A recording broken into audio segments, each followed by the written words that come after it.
ఏ వర్గాలైతే రాజకీయ అధికారాన్ని అనుభవిస్తూ ఉన్నాయో అదే వర్గాలకు చెందినటువంటి వాళ్ళలో జెండర్ మారుతుంది.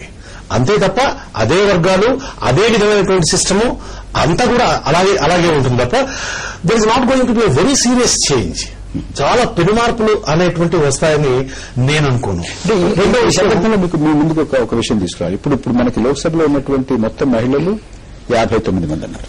59 మందిలో జెపి లక్ష్మీనారాయణ గారు 59 మందిలో 36 మంది రాజకీయ నాయకుల కూతుళ్లు, భార్యలు, మరదళ్లు, అక్కలు, బంధువులు. 159 అవుతారు. అది అంటే మీరనేది ఇది తీసుకొచ్చినా కూడా మీరన్నట్టుగా జెండర్ మారుతుంది తప్ప నిజంగా దేశ రాజకీయాల్లో ప్రాతినిధ్యంలో అంత పెద్ద ప్రభావవంతమైనటువంటి మార్పు రాదంటారా? రాదు. వచ్చే అవకాశం కూడా తక్కువ.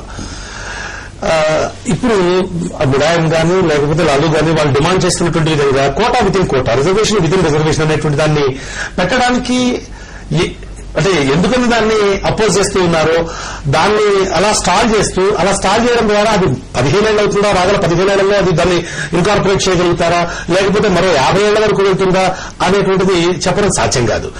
అప్పటి వరకు కూడా ఈ వర్గాలు అనేటువంటివి కేవలం ఈ ప్రస్తుతం ఏవైతే రాజకీయ అధికారాన్ని అనుభవిస్తున్నటువంటి వర్గాలు ఏవైతే ఉన్నాయో ఆ వర్గాలు మాత్రమే కంటెన్షన్ గారు నేను దీంతో విభేదిస్తున్నాను. కారణం ఏంటంటే పొద్దున బీసీలకి ముస్లింలకి మీరు కోటా పెట్టినా కూడా ఇక్కడ కూర్చున్న సంజయ్ గారు, విజయలక్ష్మి గారు మాత్రమే ఎన్నికారు. ఎలాంటి వాళ్ళు ఎన్నికవుతారనేది ప్రమాణం. ఏ కులం వాళ్ళు వచ్చారో మాత్రం మనం తెలిసిన రాజకీయ మొత్తాన్ని కుల మతాల పరిమితం చేస్తున్నాం. ఈవేళ బీసీలు మైనార్టీస్ నుంచి వస్తున్నారు ఎంతో కొంత సంఖ్యలో. రాజకీయం మారుతుందా? ఈవేళ చాలా రాష్ట్రాల్లో బీసీలది ప్రధాన పాత్ర ఉన్నది. బీహార్ కానీ, ఉత్తరప్రదేశ్ కానీ, కర్ణాటక కానీ, ఆ మటుకు ఆంధ్రప్రదేశ్ కానీ, తమిళనాడు కానీ చాలా పాత్ర అంతా అలా నుంచి అధికారం అంతా వారి చేతుల్లో ఉంది చాలా ప్రాంతాల్లో. కానీ రాజకీయం మారలేదే. అంచేత సమస్యని కాదు. ఒక సంజయ్ గారు, ఒక విజయలక్ష్మి గారు ఈ దేశంలో నిజాయితీగా రాజకీయంలోకి వచ్చి మేము నెగ్గుతామనే పరిస్థితి వచ్చేదాకా ఇవన్నీ చాలా అసంపూర్ణమైనటువంటి తాత్కాలికమైనటువంటి మాటలు మాత్రమే వ్యవస్థ. ఈ సందర్భంలో దీని గురించి మాట్లాడుతూ లాలూ ప్రసాద్ యాదవ్ గారు కొన్నాళ్ళ క్రితం మాట అన్నారు. కేసీఆర్ ఎవరితో లాయింగే, आप लाएंगे, अंग्रेजी बोलने वाले औरतों को लाएंगे, आधा चश्मा औरतों को लाएंगे, बाल कटने హక్కానికి లేదు. రాబరీ గారిని ఆయన ముఖ్యమంత్రిగా చేశారు కదా. మాట చాలా చాలా కరెక్ట్ అనేటువంటి మాట అండి. ఎందుకంటే అటువంటి వాళ్లే వస్తారు. అందువల్ల మనం ఏ రకమైనటువంటి మార్పులు ఈ సమాజంలో రావాలి అనేటువంటి ఉద్దేశంతో ఈ మహిళా బిల్లును ప్రవేశపెడుతున్నామో ఆ రకమైనటువంటి మార్పులు వచ్చేటువంటి దానికి అవకాశం తక్కువ. మహిళా బిల్లు రావడం ద్వారా కేవలం మహిళ అనేటువంటి ఒక జెండర్ కాకుండా దాంట్లో మనం అవుననుకున్నా కాదనుకున్నా మన ఎలక్షన్స్, మన సమాజం అనేది క్యాస్ట్ చాలా రకాలైనటువంటి ప్రయోజనాలు క్యాస్ట్ తోటి లింక్ అయి ఉన్నాయి.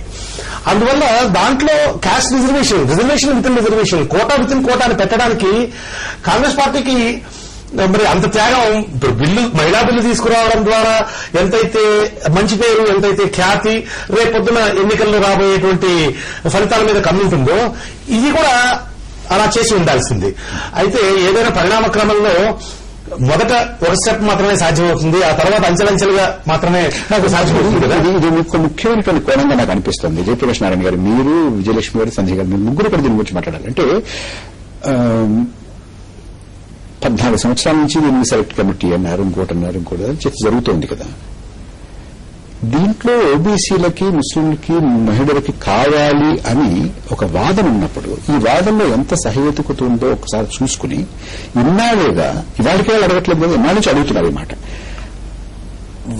అది కూడా ఈ మార్పు తీసుకొచ్చి పెట్టడానికి అంత పట్టుదల ఎందుకు పెట్టకూడదు అని ఎందుకు పెట్టదు? ఇలాగే ఉండాలి, ఈ రూపంలోనే మేము పెట్టేసి దీన్ని పాస్ చేయాలనేటువంటి పట్టుదల ఎందుకు? ఇక్కడ ఒక విషయం అండి, యథాతథం అని వీళ్ళందరూ అంటున్నారు. కానీ నేను ఒకటే చెప్తున్నాను, ఈ దేశంలో ఏ రాజకీయ పార్టీకైనా ఓబీసీలకి, మైనారిటీలకి రిజర్వేషన్లు ఇవ్వం, అవసరం లేదు అని చెప్పే దమ్ముందా? లేనప్పుడు 14 ఏళ్లుగా ఈ సమస్య నానుంది.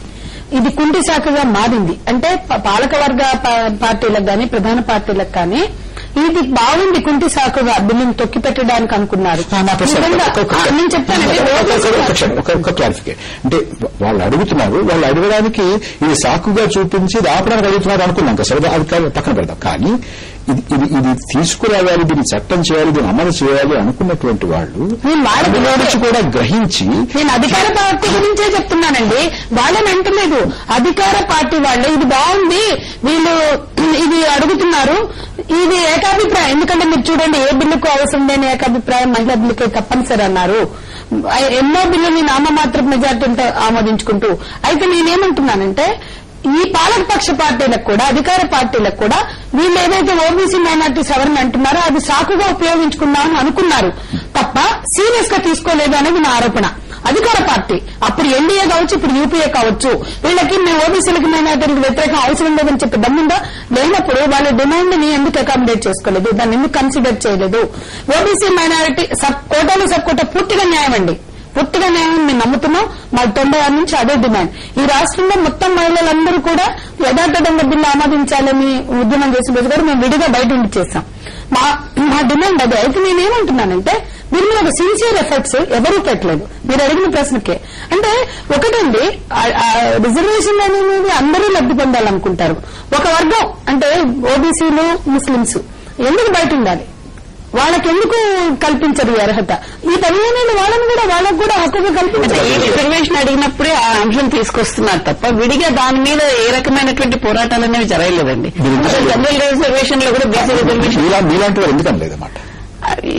ఏ మహిళా సంఘాలు కానివ్వండి, ఏ రాజకీయ పార్టీలు కానివ్వండి, ఎవరైతే మహిళా రిజర్వేషన్ కోసం అడిగారో వాళ్ళెవరూ దీన్ని వ్యతిరేకిస్తున్నామని యథాతథంగానే అన్నారు. ఎందుకంటే తర్వాత చూద్దాం అని 14 నుంచి ఎందుకు చెప్తున్నారు? ఇవ్వాలంటే ఇప్పుడు అనుకోవచ్చు 14 ఏళ్ళు కాలయాపన చేయాల్సిన అవసరం లేదండి. 2 ఏళ్ళు 3 ఏళ్ళు దానికోసం చించి ముక్కలు చేస్తున్నారు, దానికోసం అడ్డుపడుతున్నారు, కిష్కింద చేస్తున్నారు. అప్పుడైనా వాళ్ళు సవరణ చేయాలి. ఉన్నటువంటి మన రాష్ట్రంలో ఉన్నటువంటి శాసనసభ క్యాస్ట్ స్ట్రక్చర్ ని తీసుకున్నట్లయితే ఏ క్యాస్ట్ కు సంబంధించినటువంటి వాళ్ళు ఎంతమంది ఉన్నారు అనేటువంటి మనం అర్థం చేసుకోవచ్చు.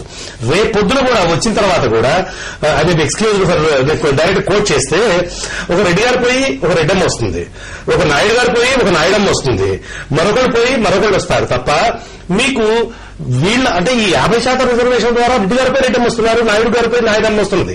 వీళ్ళు మాత్రమే ఎంజాయ్ చేస్తారు తప్ప మీకు రిజర్వేషన్ లేకపోతే ఒక మాల కుల నుంచో లేకపోతే మాది వాళ్ళ నుంచో లేకపోతే ఒక బీసీల నుంచో వాళ్ళ నుంచి వచ్చేటువంటి అవకాశం ఉండదు వాళ్ళకి. కాబట్టి ఖచ్చితంగా దీని ప్రభావం చాలా పరిమితంగా ఉంటుంది, చాలా పరిమితంగా ఉంటుంది. కృష్ణ గారు ఒక క్షణం మీ మాట కట్టడం వస్తున్నాను. విజయవాడ నుంచి మన ప్రతినిధి దామోదర్ అక్కడ ఉన్నటువంటి మహిళా నాయకులతో మాట్లాడడానికి మనకు అందుబాటులోకి వచ్చారు. దామోదర్ గారు, సుమారు దశాబ్దం తర్వాత మహిళా బిల్లు ఆమోదం పొందడంపై మాత్రం విజయవాడలో మాత్రం హర్షాతిరేకాలు వ్యక్తమవుతున్నాయి. ముఖ్యంగా విజయవాడ నగరపాలక సంస్థలో ఇప్పటికే 33% మహిళలు ఇప్పటికే ఉన్నారు. వీరందరూ కూడా హర్షాతిరేకం వ్యక్తం చేస్తున్నారు. వీరందరిలో కూడా ఆనందం తునికిసలాడుతోంది. ఈ మహిళా బిల్లు రాజ్యసభలో ఎప్పుడైతే ఆమోదం పొందిందో, ఆమోదం పొందిన తర్వాత మాత్రం ఇక్కడ మిఠాయిలు పంచుకుని దాదాపుగా పండుగ పండుగ చేసుకున్నారు. వీరందరూ కూడా మనతో మహిళా కార్పొరేటర్లతో పాటు మాజీ మేయర్లంతా వీళ్ళంతా ఉన్నారు. చెప్పండి మీరు దాదాపుగా 33% రిజర్వేషన్ ఆమోదం పొందడం పట్ల మీరేమంటారు? చాలా సంతోషం. ఇది మహిళల విజయం, పూర్తిగా భారతదేశ మహిళల విజయము. అంతర్జాతీయంగా మహిళలు ఎప్పటి నుంచో మాకు హక్కులు కావాలని చెప్పేసి పోరాడుతున్న తరుణంలో భారతదేశంలో ముఖ్యంగా రాజకీయ పరంగా భారతదేశంలో మహిళలు చాలా వెనుకబడి ఉన్నారు. దీనికి చట్టసభల్లో 33% ఇవ్వటం అనేది చాలా ఈ రోజు రాజ్యసభలో ఆమోదం తెలిపారు. అదేవిధంగా లోక్సభలో కూడా అన్ని పార్టీలు ఇవాళ ఏ విధంగా రాజ్యసభలో ఆమోదం తెలిపారు, లోక్సభలో కూడా అన్ని పార్టీలు కలిసి రావాలి. దీనికి గాను మేము ఏఐసీసీ అధ్యక్షురాలు సోనియా గాంధీ గారికి, రాష్ట్రపతి ప్రతిభా పాటిల్ గారికి, మీరా కుమార్ గారికి అందరికీ ధన్యవాదాలు తెలియజేస్తూ ఇది పూర్తిగా మహిళా విజయం అని చెప్పేసి నేను మనస్ఫూర్తిగా చెప్తున్నాను. మీరు చెప్పండి, మహిళ ఏదైతే 33% రిజర్వేషన్ బిల్లు ఉందో దాంట్లో కూడా రిజర్వేషన్ కావాలి, లేకపోతే దాంట్లో మధ్యతరగతి కానీ లేకపోతే కొన్ని వర్గాలకు అన్యాయం జరుగుతుందనే అభిప్రాయం ఉంది. దాని బట్టి మీరు మహిళా రిజర్వేషన్ అనే 14 సంవత్సరాల నుంచి జరిగిన చర్చలో బీసీల కోటా వాటా ఉండాలనే పోరాటం కూడా ఉన్నది. కానీ ఏ రాజకీయ పార్టీ కానీ ఏ వర్గాల నాయకులు కూడా ఆ వైపుగా పవర్ఫుల్ గా ఆర్గ్యుమెంట్ ని రిప్రజెంట్ చేయలేదు. అయినప్పటికీ అనేక ఎన్డీఏ గవర్నమెంట్ లో కానీ బీజేపీ కానీ ఎవరు ఏం చెప్పినా ఈ రోజున ఈ యొక్క వామపక్షాలు కూడా ఈ విషయంలో ఇప్పుడు కూడా స్ట్రాంగ్ గానే మాట్లాడినప్పటికీ విజయం సాధించడానికి ఎప్పుడైనా ఒక స్ట్రాంగ్ నాయకత్వం అవసరం. ఆనాడు రాజశేఖర రెడ్డి గారు ఈ రాష్ట్రంలో ఎలా అయితే మహిళా సాధికారతను సాధించగలిగారో, ఈనాడు సోనియా గాంధీ గారు ఒక ఇంటర్నేషనల్ పవర్ఫుల్ లీడర్ గా ఈ డెసిషన్ తీసుకున్నారు. డెసిషన్ తీసుకోకుండా ఉండడానికి కావలసిన ప్రయత్నాలు జరిగినప్పటికీ ఇప్పటికీ వెనుకబడిన వర్గాలు, బీసీలుగా ఉన్నవారు, మరి స్ట్రాంగ్ ఉన్నందుకు ఆర్థికంగా సామాజికంగా లేని వారికి కూడా కోటా కోటా కావాలన్న చర్చ కూడా ఈ బిల్లులో పెట్టి ఆ వైపుగానే తీర్మానాలు చేయొచ్చు, కానీ బిల్లు ఆపకూడదనే విషయంలో సోనియా గాంధీ గారు తీసుకున్న నిర్ణయం రాబోయే రోజుల్లో భారతదేశంలో మహిళల అభ్యున్నతికి, మహిళల చట్టాలు ఇంప్లిమెంట్ కాబట్టడానికి, ఉన్న చట్టాలు మాకు ప్రయోజనకరంగా తయారవడానికి, స్త్రీల మీద జరుగుతున్న దాడుల్ని ఆపడానికి మాకు ఒక బలమైన స్ట్రాంగ్ వాయిస్ ఇచ్చారనే దానికి థ్యాంక్ యూ. మీరు చెప్పండి, ముఖ్యంగా ఏదైతే ఉందో 33% వల్ల నిజంగా అన్ని వర్గాలకు న్యాయం జరుగుతుందని మీరు భావిస్తారు? తప్పకుండా అండి. 33% ఇవ్వడం వల్ల ముందు బిల్లును ఆమోదించండి, మహిళలకి అభివృద్ధి పరచండి, దాని తర్వాత చిన్న చిన్న మార్పులు చేసుకోవచ్చు. అన్ని కుల మతాలకి, బీసీ, ఎస్సీ, ఎస్టీ, ముస్లిం, మైనార్టీలు అందరికీ సరైన న్యాయం చేస్తుంది మన చేతిలో పని. కాబట్టి 33% ఈ రోజు ఓకే అయినందుకు అభినందనలు తెలుపుతూ మా ఏఐసీసీ చైర్పర్సన్ గారు ఒక్క సోనియా గాంధీ గారిని ఉక్కు మహిళగా మేము అభినందించేవాళ్ళం. ఈ రోజు మా ఇందిరాగాంధీ యొక్క వారసురాలు, తగిన వారసురాలను నిరూపించుకున్న మన సోనియా గాంధీ గారికి మేము మనస్ఫూర్తిగా ఇక్కడ విజయవాడ కార్పొరేషన్ అంతా అభినందిస్తున్నాం. ఏ విధమైన తొడుకు బెడుకు లేకుండా పార్లమెంట్ లో బిల్లు పెడతారని చెప్పేసి రాజ్యసభలో బిల్లు పెట్టారు. ఎన్ని అడ్డంకులు ఏదైనా కానీ ఏ విధమైన మార్పులు చేర్పులు చేయకుండా మీ విజయం సాధించినందుకు అత్తగతగ్గ కోడలని చెప్పేసి నిరూపించినందుకు మీ అందరికీ ధన్యవాదాలు తెలుపుతున్నాం. చెప్పండి, అసలు దీన్ని రాబోయే రోజుల్లో ఎంత వరకు జరగలుగుతారంటారు? అన్ని వర్గాల నుంచి వచ్చే అవకాశం ఉందా? తప్పకుండా ఉంది. రిజర్వేషన్ రానంత కాలం మహిళలు అనగాని వేసాను ద్విజాతి పౌరులుగానే కోరబడుతున్నారు.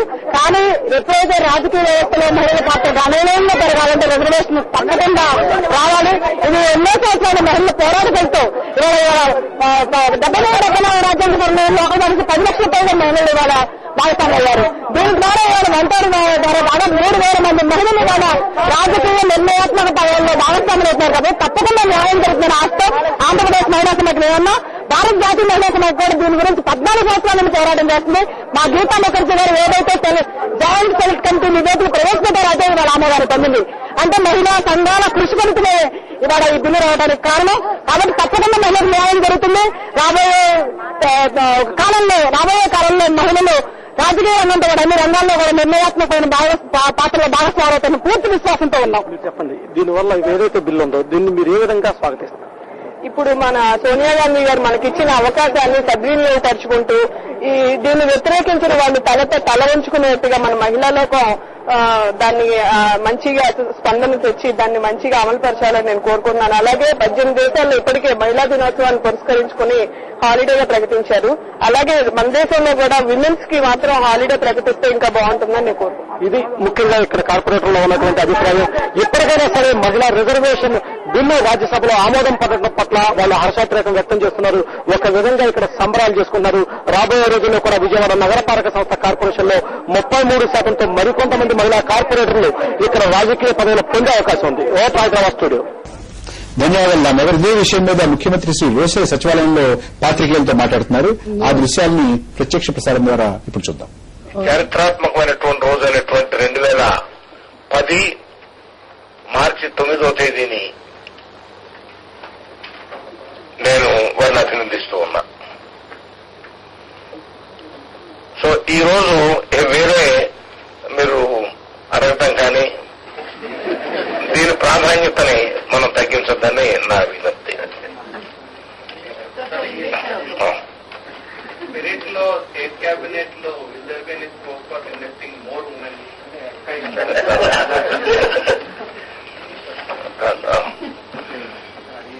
I wholeheartedly congratulate the Indian lady community. This is a great success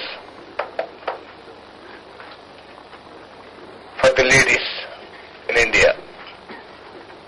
They have been aspiring for this reservation quite for a long time. But yesterday, on the World Mahila Dinotsavam, Government of India tried to ఇప్పుడు మరో చిన్న విరామం తీసుకుందాం. విరామం తర్వాత ఈ bill చట్టం అయితే భారత రాజకీయాల మీద ఎటువంటి ప్రభావం చూపిస్తుంది అనే విషయం మీద దృష్టి సారిద్దాం.